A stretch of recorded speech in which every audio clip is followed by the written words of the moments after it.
Hello, welcome to this episode of Hypnotist Exposition. Joining us tonight is Jazzmin. Hi. Hi, how are you doing? Good, how are you? Doing well. So what line of work do you do, Jazzmin? I am a travel nurse in Newton, Massachusetts. Cool, where are you from? I'm from Philadelphia originally. Okay. About 300 miles. Okay, so what took you all the way to Massachusetts? Change of scenery, you know. Okay. I've heard a lot of good things about Boston, so I figured. Oh, really? Oh, tell us. Well, I love to run, so I'm planning one day. My big goal is to run the Boston Marathon. So okay. I figured it'd be nice to be in the same town. Oh, that's great. Yeah. No, it started in Newton, right? Or something? Yeah. Yeah, so it runs all the way to Newton, yeah. So. That's great. So you come here.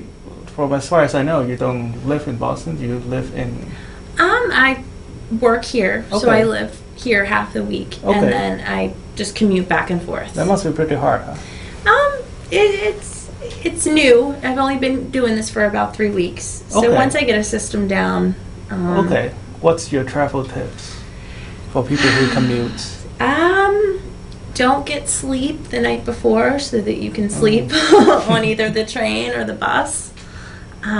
Always sit towards the front so that you're the first to get out. Okay. And try not to give them your luggage so that it just saves time. Okay. Well, I like to sit in the back because sometimes they have like larger seats. If it doesn't matter for you, I'm Oh, double parked. Oh, okay. I'm double parked in life, so I'm ready to go all the time. What's the cheapest travel between Boston and there's something called the Bolt bus. If you go at like a really peculiar hour in the middle of the night. Is it direct? It's to New York, and then you transfer over. But it's relatively like from $15 to $1. Some of the fares. Oh, really? Yeah, really oddball times, but haven't tried them out yet, so we'll see. What's that? I've been doing Greyhound. Oh yeah, okay. So that's Megabus. Have you tried that? Yeah, and the Megabus too. They're also they have weird times, but it's a direct bus from Philly to Boston. Oh, there's a direct bus? Yeah. Okay. So I wish they had more. Like Philly's a pretty cool town. They need to get more transportation to Philadelphia. Everything's to New York. Because everybody goes to New York. Yeah. And then, they thought Philadelphia is next door. Yeah. It's just too close by to remember. Yeah. It used to be the capital of the United States. Yeah. Right? Most people Once forgot. upon a time. Yep. So what would you like to work on tonight? I'm thinking probably my current biggest issue is definitely relationship involved. I would say more so of the love interest type of a relationship. Has definitely been a struggle in my young to middle 20s. I just turned 25 last week, and it's bittersweet. Some people would slap me right now for saying that because 25 is not, well, ancient. If it is important to you, then it's important to you. Right, but it is important to me. So just feeling a little. When was your birthday? May 19th. Okay, happy birthday. Thank you.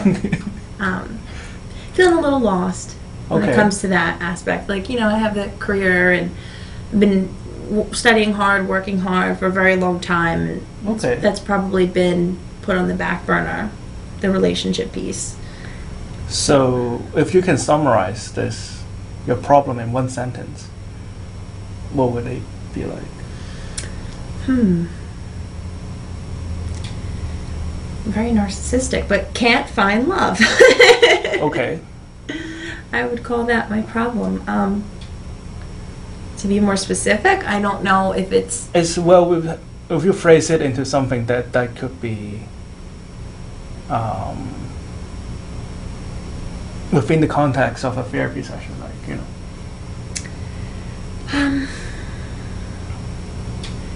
I would like to find the missing pieces in terms of maybe being more in touch with myself, loving myself, so that I can kind of love another equally and attract that situation into my life. Okay. Is that We'll get back to therapy friendly? We'll get back to that. Okay, that sounds good. It's a starting point. Okay. Could you tell me if it's something that you can remember as a problem that started, or you just sort of found yourself in the middle of it? I guess it started maybe as a teenager, not having a lot of confidence. Okay.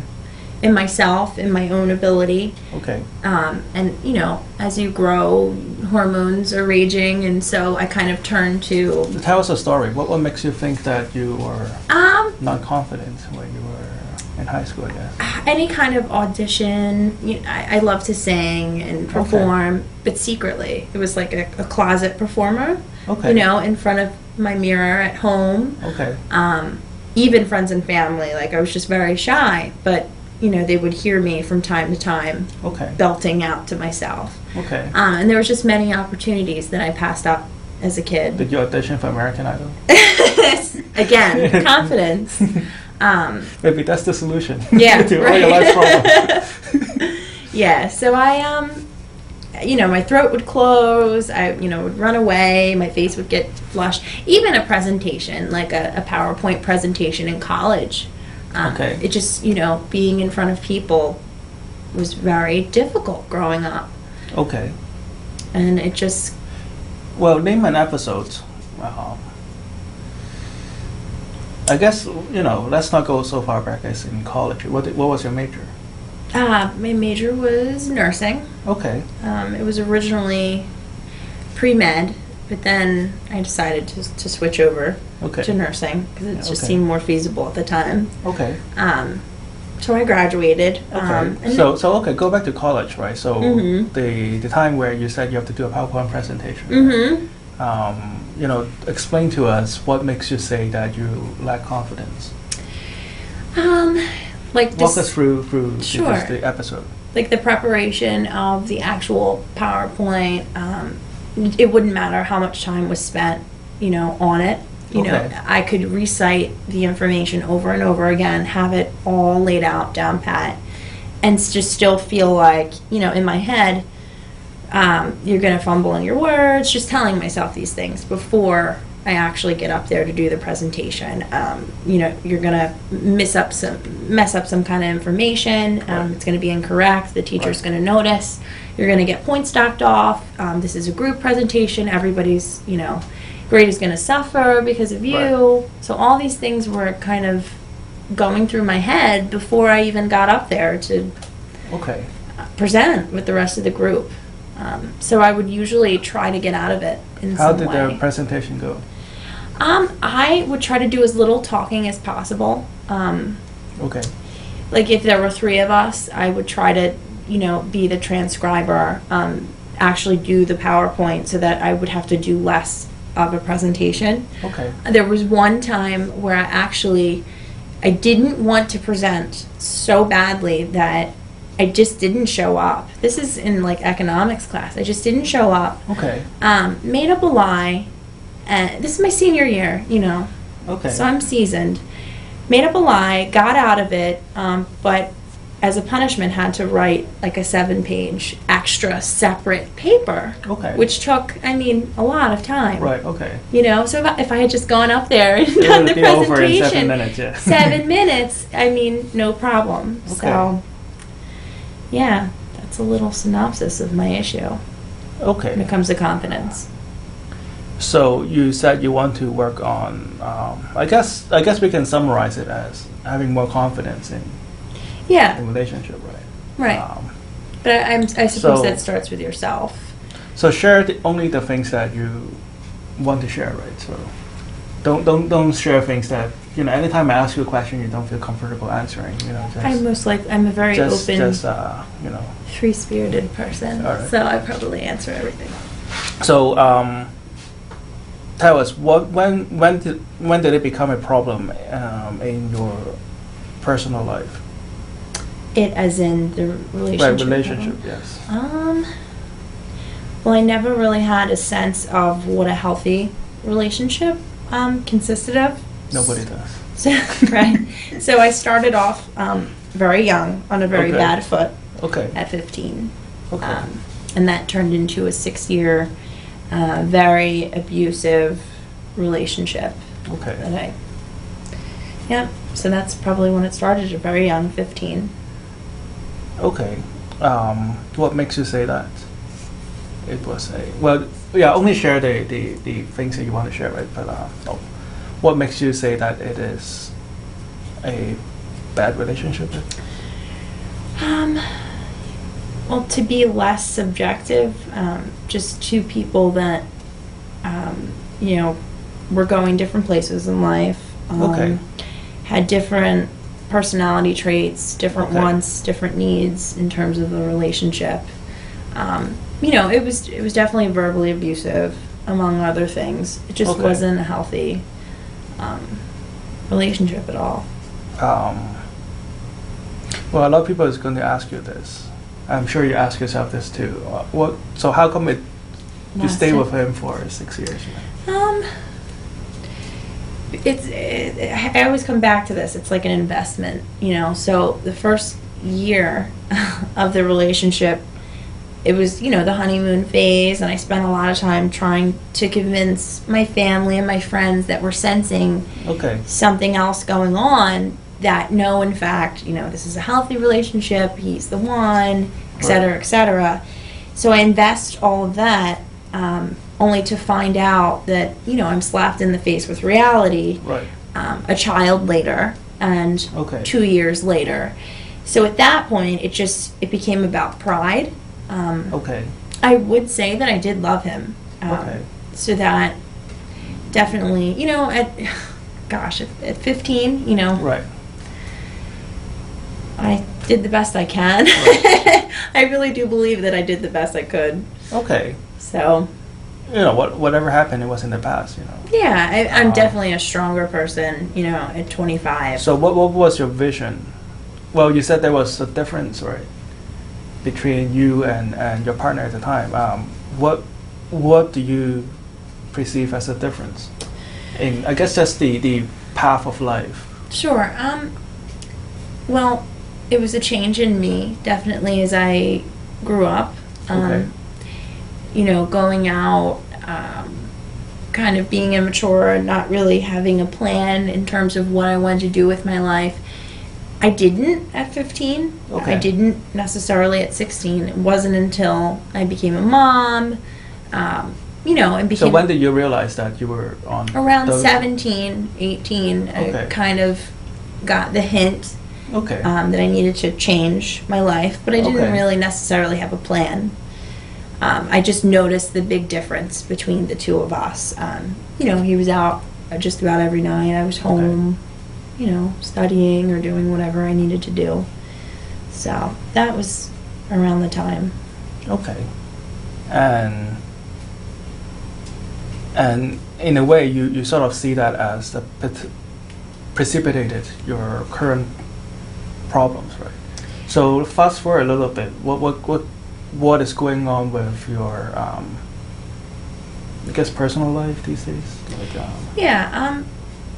I think it definitely, you know, I was in a relationship in a point where you're kind of supposed to be soul searching and finding your own way, but I was kind of wrapped up in trying to find someone else's way. So, you know, I spent a lot of time in that relationship, and I learned a lot, but it kind of, I guess, made me a bit bitter about love, you know, untrusting of non-traditional scenarios, you know, being unmarried and having a 7-year-old. So all those things kind of... what do you mean by bitterness? Like, what does that word mean to you? When did I use bitterness?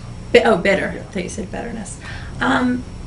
Bitter in terms of my idea of possibilities when it comes to relationships. I look around and I don't see a lot of successful, loving, everlasting relationships. I look at where I came from, my past, my family, a lot of unsuccessful, you know, relations with people. So I was there once. Okay. But I kind of lost faith along the way. That it just really doesn't exist somehow. Did you find yourself using that word? I do. In self-dialogue as well? That it doesn't exist? I mean, bitterness and... Bitter, yes. I would definitely, there's a piece of me that is bitter. People that know me. Do you use that word? I do. Okay. I do. I probably overuse it. I am bitter. Okay. I admit.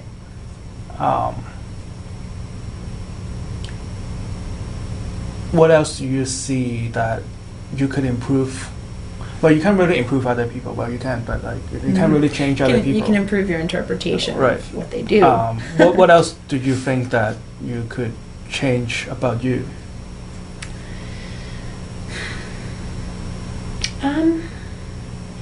I guess like at this point we have an understanding that things did not quite go so well in the past. Right. And today is your changing day. Right. Sorry, Dr. Phil. It's I not his phrase, but let's see how to word this. I understand what you're saying.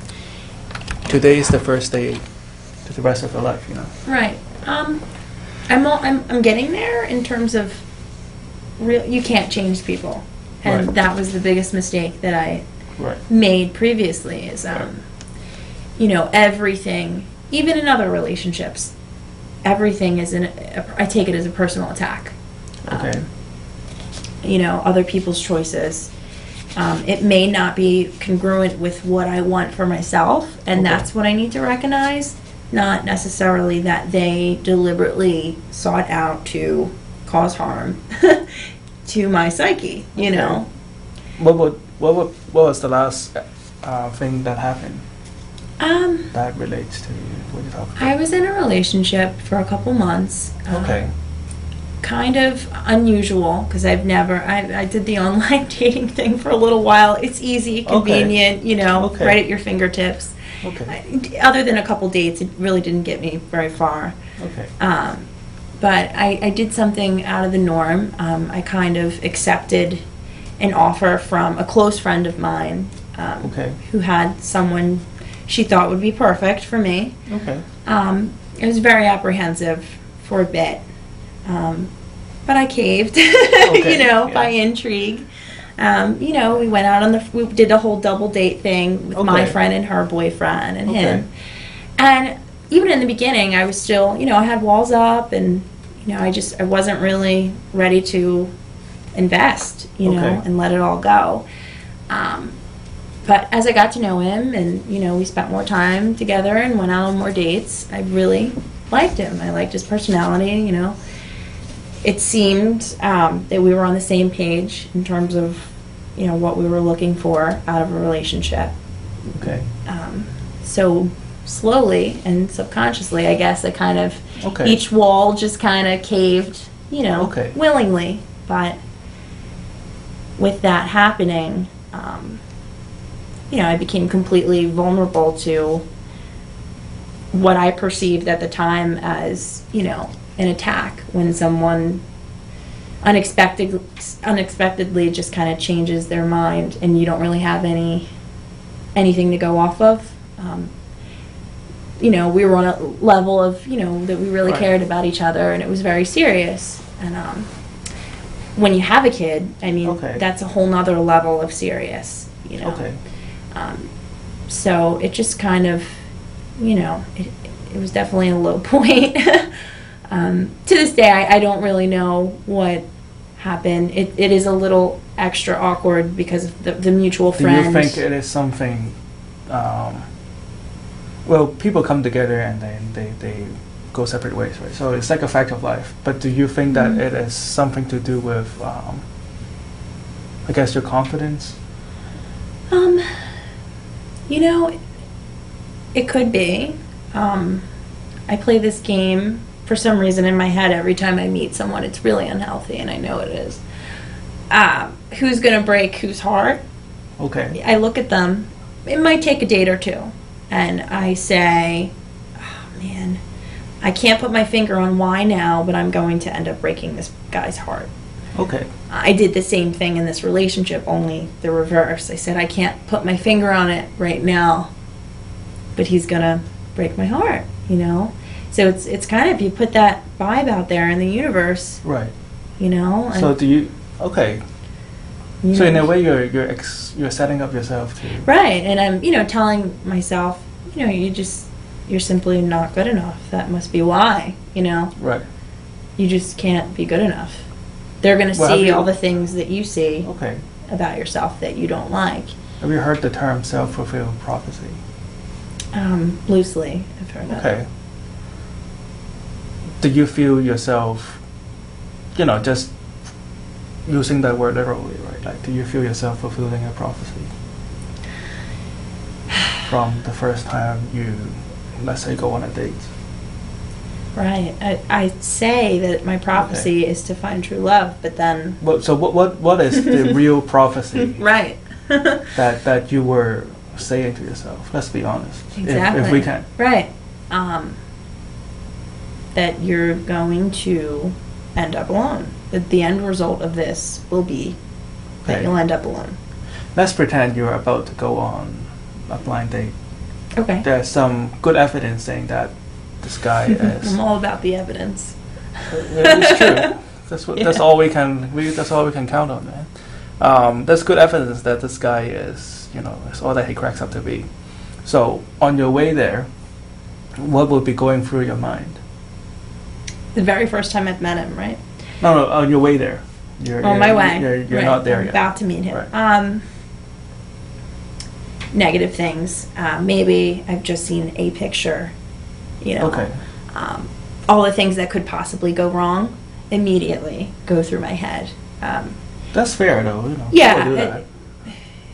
You know. What would be that prophecy at this moment? At that moment, to try to not be so hard on, you know. Okay. Just, it's a first date is a first date. It's not anything that you're signing a contract on. To be open to meeting another person. Like, I try to make that my prophecy, and to not, you know, let the small stuff get in the way. If there's chemistry, do you actually, is that the truth, or are you? Yeah, I mean, typically with first dates, I'm pretty open. Okay. To it's just an awkward situation. So I'm just trying to figure out when does this prophecy start to formulate and set in? When I become emotionally attached, I would say, like when I start to care. You know, when I see them again, when the next date is. It doesn't always happen right away. For the last one, it took a couple of dates. It really did. I would have never told him that, but I wasn't really certain, you know, if we would connect. But you get to, it's all about presentation in the beginning, and people are less likely to show you all of who they are. You know, that's just not natural. But as you get to know someone, you either like them or you know, don't think it would be a good match. So as I like their personality more, and actually in my head can see me, you know, caring about our future together, it's just the other side of that is it's an automatic, they're not going to be on the same page. Because it seems like a seesaw, like it never is. It's never just equilibrium. One is up and one is down, always. You know. I don't know. That's just what I've seen, and that's what I've experienced. One always cares more for some reason. So let's say that you. So like, just do you think that's just where the beginning of, I guess, like bad vibe, or you're starting to purposely derailing a potential relationship? It sounds like you have to do some work to make it go the wrong way, right? Well, it was well, from what I've heard, it was going well, and then you have to do something actively to. From a very subjective point of view, it just seems like the more that I make it known, you know, that I do care, whether I see you again or not. I typically don't use labels like girlfriend, boyfriend. They're usually the ones to... There's this effect that goes on. I'm noticing that a guy meets me. It's really tough for humans to get past the physical attraction. It's just natural, you know. And it's kind of like this googly-eyed response. And it kind of annoys me, to be honest, because it just, there's so much more to who I am. And if you go based off of an exterior appearance, eventually my personality is going to start to seep through, and you may not like what you're, you know, signing up for. And it seems like that's what happens. Okay. So it's more like they get over the you physical. are afraid that they may not like you. Yeah. More than you don't like them. Yes. Yes. Like is there evidence suggesting that they are doing things to sabotage the relationship, or they seem more open-minded in the beginning. You know, like I say, I'm pretty crazy, and I am. I'm naturally. I'm very goofy. No, I'm just kidding. You know, I love concerts. I love music. I love friends, and just being happy and having a great time and not being miserable. You know. Okay. And I make it known, and it seems fine, and then it almost backfires. It almost gets on people's nerves that I don't sit around and, you know, hate my life all the time. You know, like I like to enjoy family, friends, you know. Right. I'm not very shy. That sometimes offends people, how, you know, free-spirited I am, or I can go up to a stranger and have a conversation. This part, it seems like you're pretty confident. Yes. Right. So where do you think is when the lack of confidence comes into? I think in my head about who I am as a person, all of that, and I say there's no way that they're going to like that. They're not going to like me for who I am. So I try to sense, maybe because I care, and I want to make them happy. I try to maybe sense what they would want in a relationship, in a girl, and I try to become that. But all the while, I don't feel good inside because I'm not being true to who I am. So I think that's where the confidence piece comes in, you know. Fear of rejection. Fear of rejection. Yeah. It's a whole new term. All right, start over. Just kidding. Okay, let's take a small break right now. Okay.